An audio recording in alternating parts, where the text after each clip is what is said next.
blood pooled beneath heavy leather, staining cracked garage concrete a dark, violent crimson. Outlaws rarely beg. But this shattered giant was rapidly running out of time.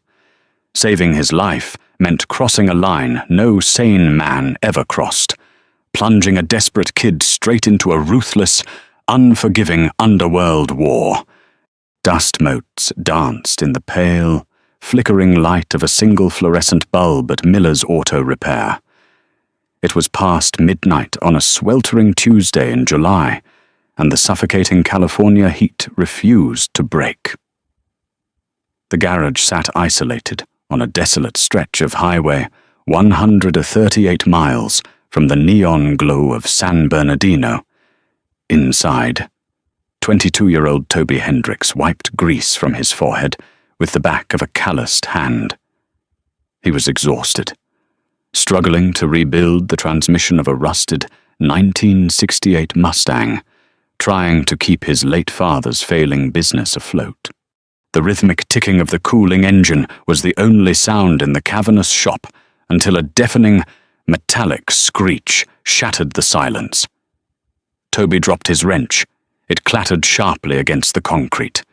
Outside, the terrifying sound of heavy machinery tearing asphalt tore through the night, followed by a violent crash into the chain-link fence bordering the scrapyard, heart hammering against his ribs. Toby grabbed a heavy iron tire iron and crept toward the rolling aluminum bay doors. He hauled the door up just enough to slip underneath. The oppressive heat hit him instantly, thick with the acrid stench of burning rubber and spilled gasoline. Tangled in the mangled steel of the perimeter fence lay a massive Harley-Davidson street glide, its front wheel bent at a grotesque angle. A few feet away, a mountain of a man was trying to drag himself through the dirt toward the safety of the garage. Toby rushed forward. The man was enormous, easily pushing 250 pounds, clad in heavy denim and a leather vest. As Toby rolled him onto his back, the moonlight caught the iconic red and white patches stitched onto the back of the vest. Hell's Angels, California. Hey man, don't move. I'm calling an ambulance, Toby stammered, his hand shaking as he reached for the cell phone in his pocket.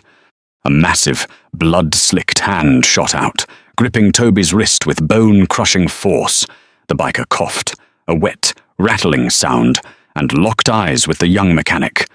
"No cops," the man rasped, his voice a low, gravelly growl. "No ambulances. They're coming."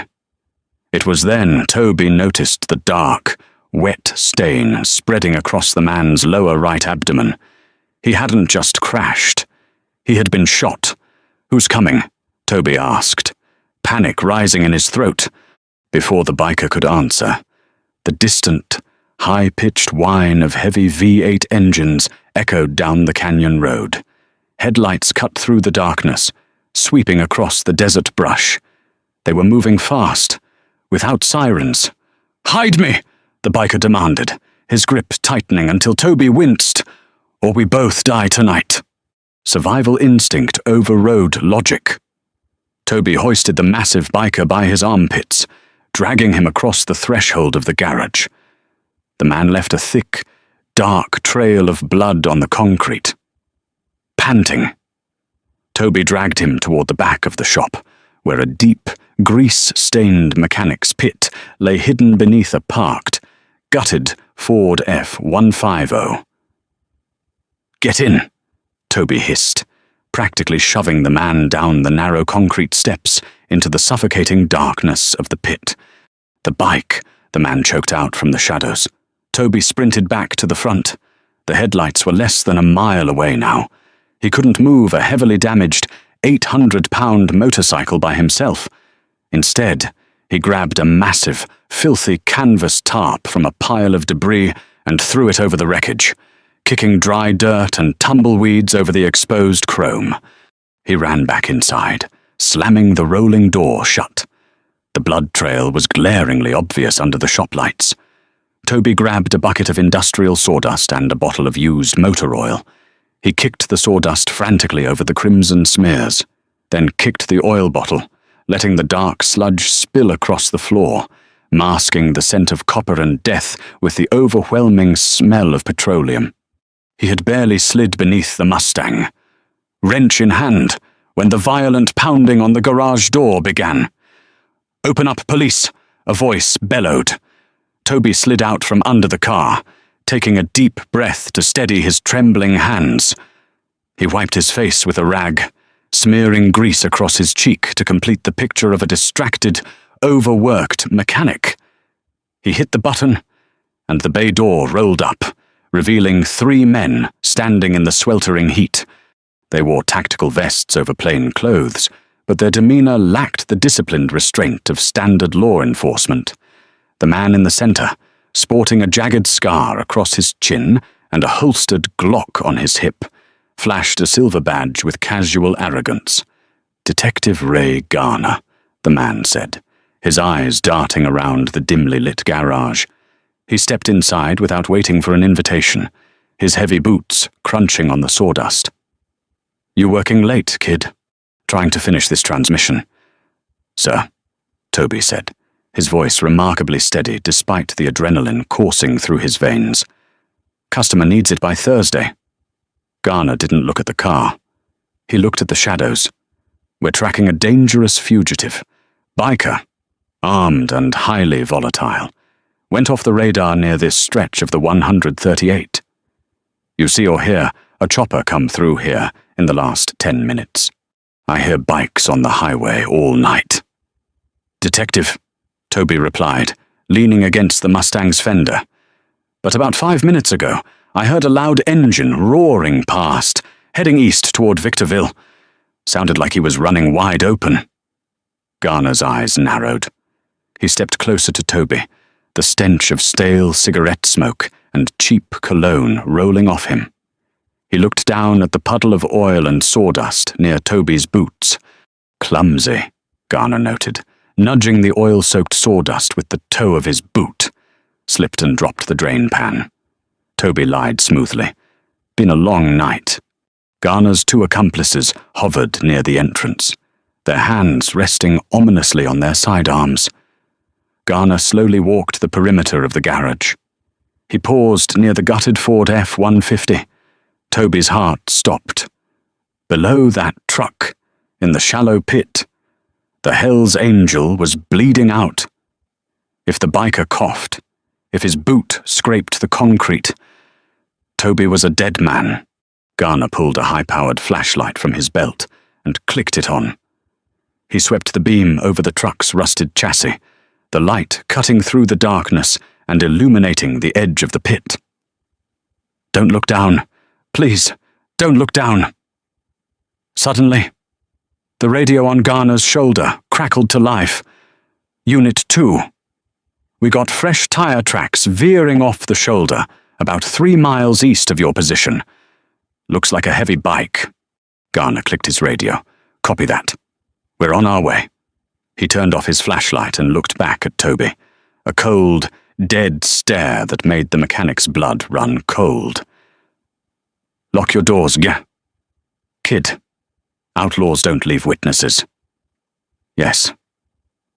"Sir," Toby muttered.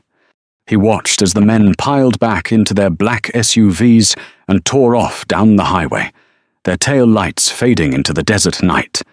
Toby didn't move for a full 2 minutes.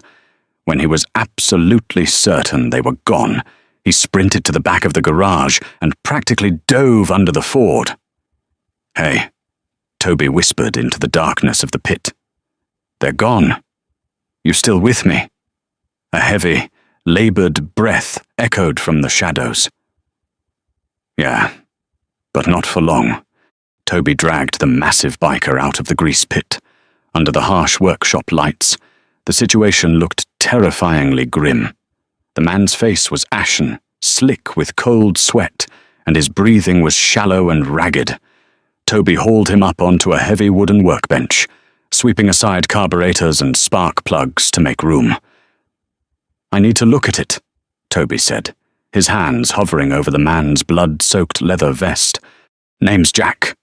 the biker grunted, swatting Toby's hands away so he could unbutton the vest himself. Jack Callahan. When Jack pulled back his shirt, Toby gagged. The bullet had entered his right side, just above the hip bone. It was a clean through and through, but it had shredded a vein, and the bleeding was relentless. "I'm a mechanic, not a doctor." Toby panicked, backing away. "You need a hospital." "Jack, those cops." "They aren't cops," Jack interrupted, his voice laced with venom. He grabbed a clean shop towel and pressed it brutally against his own wound, his jaw clenching in agony. "Garner's a dirty badge. Works private security for the Navarro cartel down in Sonora. They've been using the port of Long Beach to move heavy artillery, and they need the local MCs wiped out so they can control the inland distribution routes." Toby stared at him, horrified. "Why are they after you?" "Because an hour ago I kicked down the door of a stash house and took the ledger," Jack said, patting a thick, blood-stained leather pouch clipped to his belt. "Got names, badge numbers, shipping routes. Everything needed to bury Garner and the Navarro crew for life. They realized what I took. They ambushed me on the interstate. Now, I'm stuck in a damn garage, bleeding out, and they're gonna realize those tracks out east belong to a local kid on a dirt bike real soon." Okay. Toby breathed, his mind racing. He ran to the office and grabbed the heavy industrial first aid kit his father had bought years ago. He returned to the workbench, tearing open gauze pads and medical tape. "I have to pack the wound. It's going to hurt." Jack let out a harsh, dark laugh. "Do it, kid." Toby worked quickly, his hands slick with Jack's blood. He packed the gauze tightly into the exit wound, then wrapped heavy medical tape around Jack's torso, pulling it tight to apply pressure. Jack didn't scream, but the veins in his neck bulged, and he nearly bit through his bottom lip. "I need a phone," Jack gasped, falling back against the wooden bench. "I've got my cell," Toby offered, holding it out. Jack shook his head. "Garner has a Stingray in his SUV. It intercepts and traces cellular signals within a 5-mile radius. The second I make a call on a cell network, he'll have our exact GPS coordinates. You got a landline. Cut off 3 months ago." "Couldn't pay the bill," Toby admitted, shame flashing across his face. Jack cursed loudly, slamming his fist against the workbench. "If I don't get a message to Frank, my President Garner is going to circle back, put a bullet in my head, and burn this garage down with you inside it." Toby paced the floor, his mind scrambling for a solution.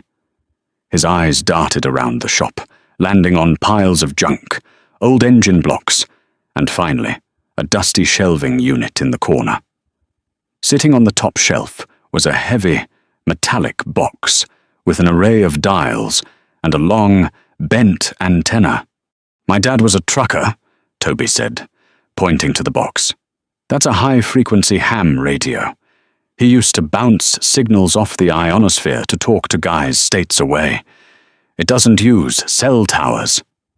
Jack's eyes widened with a glimmer of hope. "Can you power it up?" "I don't know. It hasn't been turned on in 5 years, Toby said, dragging a step stool over and pulling the heavy radio down. He blew off a thick layer of dust and set it on a metal desk.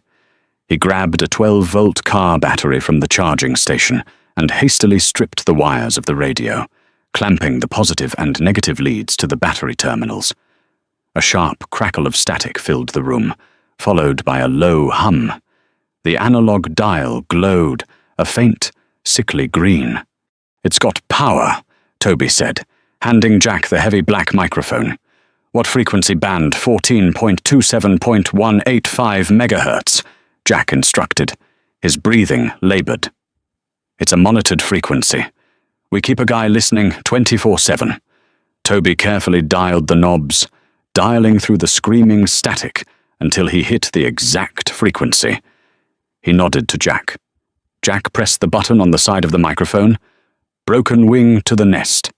Broken wing to the nest. Do you copy, Static? Hissed back. Jack pressed it again, urgency bleeding into his voice. Frank, it's Callahan. Broken wing to the nest.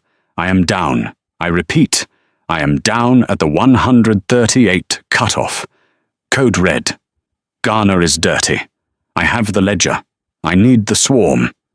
For 10 agonizing seconds, there was nothing but the crackle of dead air.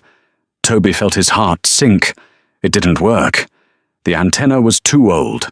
The signal too weak. Then, a voice cut through the static deep, calm and commanding. Nest copies. Broken wing. Swarm is mobilizing. Hold your ground. Brother, we are coming. Jack let out a long breath, dropping the microphone onto the desk. He looked at Toby, a grim smile crossing his pale face. You did good, kid. You just saved the San Bernardino charter. So, what happens now? Toby asked, his legs feeling like jelly. Before Jack could answer, a blinding white light flooded the garage from the high windows near the ceiling. It wasn't the moonlight. It was the high beams of multiple vehicles pulling into the dirt lot outside. Toby crept to the edge of the window and peered through the grime. Outside, Garner's black SUV had returned, accompanied by 3 unmarked panel vans. Heavily armed men in tactical gear were piling out, pulling assault rifles from the back. Garner was standing at the edge of the property, staring directly at the garage doors. He knew. He had figured out the lie, or he had tracked the blood they missed on the asphalt. They're back, Toby whispered, terror paralyzing his limbs. Jack, there's at least 15 of them. They have rifles. Jack slowly pushed himself off the workbench. His legs wobbled, but he stood firm, his massive frame casting a long shadow across the garage. He reached around to the small of his back and unholstered a heavy, matte black Colt M 1911. He checked the magazine, the metallic clack echoing loudly in the quiet shop. Lock the bay doors. Turn off the interior lights, Jack ordered, his voice devoid of fear.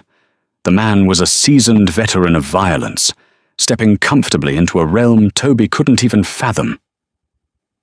Toby scrambled to the breaker box and ripped the main switch down. The garage plunged into absolute darkness, save for the slivers of harsh headlights piercing through the cracks in the doors. Kid, Jack said softly from the shadows. Get down in the pit. Pull the metal grate over the top. Whatever you hear, whatever happens up here, do not make a sound. I'm not leaving you to fight them alone, Toby argued, his voice trembling but defiant. He grabbed a heavy steel crowbar from the tool chest. This isn't a movie. Toby, Jack snapped.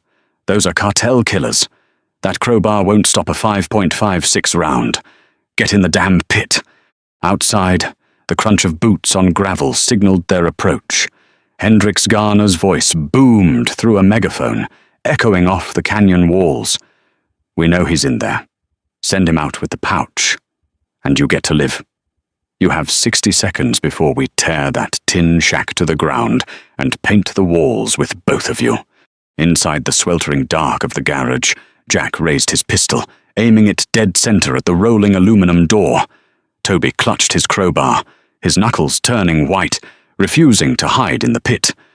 The seconds ticked by, heavy and suffocating. 30 seconds. 40 seconds. 50. Light 'em up, Garner roared from outside. Toby braced himself for the deafening roar of automatic gunfire, squeezing his eyes shut. But the gunfire never came. Instead, a different sound rolled through the canyon. It started as a low, distant hum, a vibration that Toby could feel in the soles of his boots. It grew steadily louder, a deep, guttural, rhythmic thumping that seemed to shake the very foundations of the garage. It wasn't the sound of one engine. It was the sound of a storm. Toby opened his eyes and looked toward the high window. The piercing white headlights of Garner's vans were suddenly eclipsed by an ocean of yellow halogen headlamps pouring over the ridge of Highway 138. The deafening, unmistakable roar of heavy American V-twin engines drowned out Garner's shouting. Jack lowered his pistol, leaning heavily against the Mustang, a bloody, exhausted grin breaking across his face. "The swarm," Jack whispered. The earth trembled as if fault lines were snapping beneath the California desert. The piercing yellow headlights of 270 Harley-Davidsons crested the ridge of Highway 138, a relentless, mechanical cavalry tearing through the blackness of the night. It wasn't just a handful of riders. It was an organized, overwhelming show of force. The San Bernardino Charter had called in reinforcements from nomad chapters and neighboring territories. Garner's men, hardened cartel mercenaries accustomed to intimidation, froze in sheer terror. The tactical advantage they held 30 seconds ago evaporated into the choking dust. Assault rifles suddenly felt very heavy and entirely useless against a tidal wave of roaring chrome and hardened steel. The bikers swarmed the dirt lot like a highly coordinated military unit, encircling the black SUVs and panel vans in a suffocating ring of heavy machinery. The deafening thunder of the V-twin engines abruptly died in unison, leaving a heavy, ringing silence that was far more terrifying than the noise. From the center of the formation, a towering figure dismounted, a customized road king. This was Frank Ghost Russo, the president of the charter. His leather cutter was weathered, bearing patches that commanded absolute, unquestioned respect in the outlaw world, a living testament to a brotherhood built on blood and loyalty that traced its roots back to the legendary days of Sonny Barger. Ghost didn't carry a megaphone. He didn't need one. He walked slowly toward Garner, his heavy engineer boots crunching rhythmically on the gravel.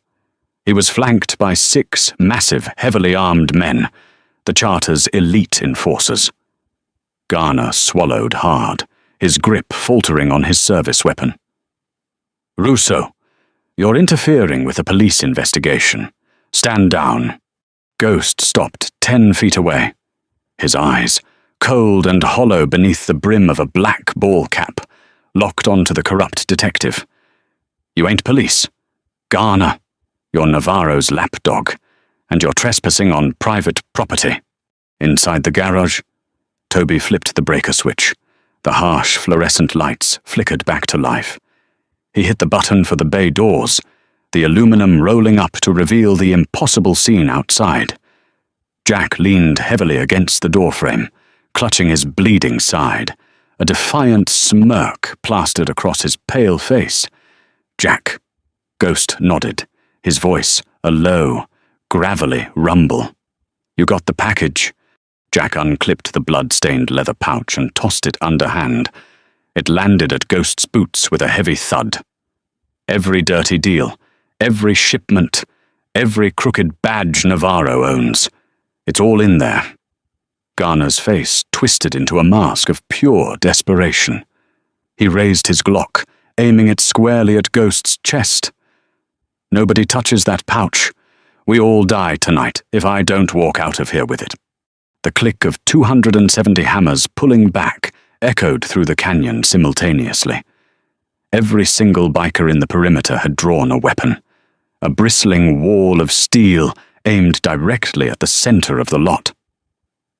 "Look around, Ray," Ghost said calmly, not even flinching at the barrel pointed at his heart. "You pull that trigger. Your men don't make it to the pavement. You want to die for a Mexican cartel boss who doesn't even know your last name." Garner's men broke first, one by one. The cartel mercenaries slowly lowered their rifles, placing them on the dusty ground and raising their hands in surrender. They were killers, but they weren't martyrs. Realizing he was completely abandoned, Garner's arm began to shake. The false bravado melted away, leaving only the pathetic reality of a trapped rat. With a guttural cry of frustration, he dropped the Glock. It hit the dirt with a pathetic thud. "Take their weapons." Ghost ordered his men without taking his eyes off Garner. "Slash the tires on their vans, then tie them up. The feds in Los Angeles are getting a special delivery tonight, complete with a little reading material." Ghost turned his back on the defeated men and walked toward the garage. He stopped in front of Toby, towering over the young, grease-stained mechanic. The imposing biker looked down at the puddle of oil and sawdust, then at the blood-soaked bandages tightly wrapping Jack's torso, and finally at the heavy steel crowbar still clenched in Toby's trembling hand. "You the wrench who saved my brother?" Ghost asked, extending a massive, scarred hand. Toby dropped the crowbar and took the handshake. Ghost's grip was firm, sealing an unspoken pact. "Toby Hendricks, sir, just trying to fix a transmission. You did a hell of a lot more than that." "Toby," Ghost said, a rare, genuine smile cracking his hardened features. "You have a debt owed, and the angels always pay their debts." By the time the sun began to peek over the jagged peaks of the San Gabriel Mountains, painting the desert sky in bruised shades of purple and orange, the chaotic scene had been completely scrubbed. The cartel mercenaries and the corrupt Detective Garner were long gone, anonymously dumped, bound, and gagged on the steps of the FBI field office in Los Angeles, with the Navarro ledger securely taped to Garner's chest. The resulting raid would dismantle one of the largest weapons trafficking rings on the West Coast in under 48 hours. Jack Callahan had been carefully loaded into the back of a customized, fortified van, the MC's version of a discreet ambulance, and rushed to an underground trauma surgeon on the club's payroll. He would survive, leaving behind a massive pool of blood on Toby's concrete floor, but taking the danger with him. Toby sat on an overturned milk crate near the gutted Ford F-150, staring blankly at the empty space. The adrenaline had finally worn off, leaving his bones aching and his mind spinning. He had crossed paths with the most notorious motorcycle club in the world, defied a cartel death squad, and somehow lived to see the morning. He expected the bikers to vanish into the wind, taking their loud engines and dangerous lives far away from Miller's Auto Repair. But as the morning dragged into a sweltering afternoon, and the afternoon faded into the deep, bruised hues of nightfall, Toby realized the reality of Ghost's promise. The rumble returned. It wasn't the aggressive roar of a charging cavalry this time, but the steady, protective hum of a guardian force. Toby walked out of the bay doors as the sun dipped below the horizon. The desolate dirt lot, usually empty save for tumbleweeds and stray coyotes, was completely packed. 270 custom Harley-Davidsons were parked in perfect, disciplined rows, forming a perimeter around the rusted chain-link fence of the property.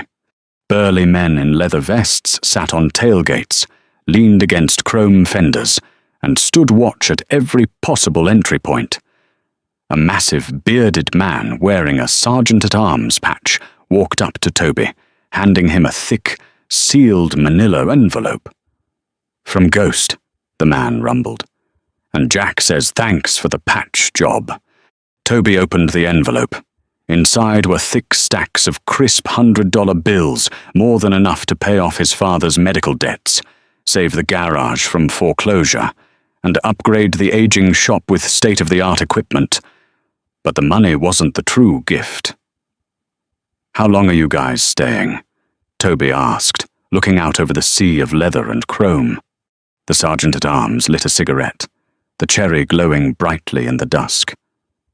"As long as it takes for the Navarro heat to completely die down. Nobody touches this shop.